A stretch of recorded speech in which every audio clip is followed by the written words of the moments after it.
قرآن میں کئی سارے احکام ہیں، آرڈرز ہیں، کام کرنے کا فرمایا گیا، مگر جب حج کا حکم رب نے دیا نا تو اس کا انداز ہی نرالا ہے۔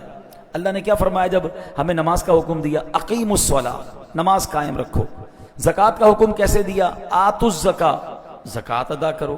روزے کا حکم دیا، فرمایا کتب علیکم الصیام، تم پر روزے فرض کیے گئے۔ مگر قربان جائیے جب حج کی بات آ رہی ہے تو کیا فرمایا؟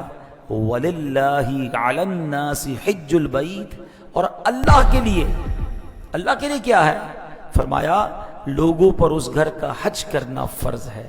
سبحان اللہ، اس حکم کی ابتدائی کتنی پیاری ہے، للہ، اللہ کے لیے۔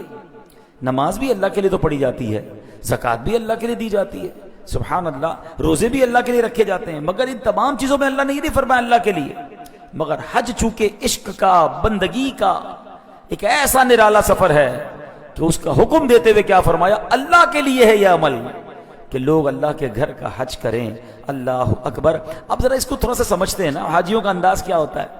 دیکھیں نا، وہ کئی ایسے لوگ ہیں جو حج پہ جاتے ہیں، بڑے مہنگے کپڑے پہنتے ہیں، اچھی سلائی کرواتے ہیں، کپڑے پہ کریز لگ جائے تو مزہ نہیں آتا، بڑے صاف ستھرے کپڑے پہنتے ہیں، مگر وہی بندہ حج کو چلا ہے، سارے کپڑے اتارے اور 2 کفن نما چادریں پہن لی، احرام کی چادریں پہن لی۔ کوئی کہے بھائی اتنے اچھے کپڑے کیوں اتار دیے؟ تو جواب کیا ہے؟ للہ، اللہ کے لیے اتار دیے ہیں۔ اچھا، صبح و شام خوشبوئیں لگا رہے ہیں، ٹھیک ہے جناب، پرفیوم لگا رہے ہیں، بار بار عطر لگا رہے ہیں، اور ایسا بندہ اب خوشبو کے قریب بھی نہیں جا رہا ہے، تو کوئی کہے خوشبو کیوں چھوڑ دی؟ کیوں احرام میں خوشبو نہیں لگا سکتے نا؟ تو جواب کیا ہوگا؟ للہ، میں کچھ نہیں جانتا، بس اللہ کے لیے میں نے یہ کام چھوڑ دیا۔ آگے چلیں، اب میدان ہیئر اسٹائل، بال بنا رہے ہوتے ہیں، صبح تیل لگاتے ہیں، کریمیں لگاتے ہیں، حج پر گئے، احرام پہن لیا، بندہ کنگا کرنے میں ڈر رہا ہوتا ہے بال نہ ٹوٹ جائے، کیونکہ احرام میں کوشش یہ کرنی ہے کہ بال نہ ٹوٹے۔ تو کوئی کہے بھائی کنگھی کیوں نہیں کر رہے، بال بکھر گئے، تم تو روز کنگھی، ہر وقت کائنات کے سامنے۔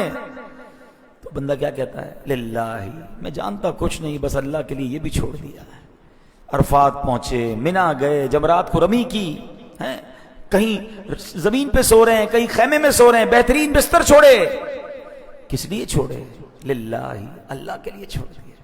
اور اس کے بعد وہ بال جس کا بڑا خیال ساری زندگی شیمپو لگا لگا کر رکھا، اب سارے بال کٹوا دیے۔ کیوں کٹوائے بھائی؟ حلق کیوں کروایا؟ للہ، اللہ کے لیے۔ یہ عمل ہی ایسا ہے، یہ حج سفر ہی کمال کا ہے۔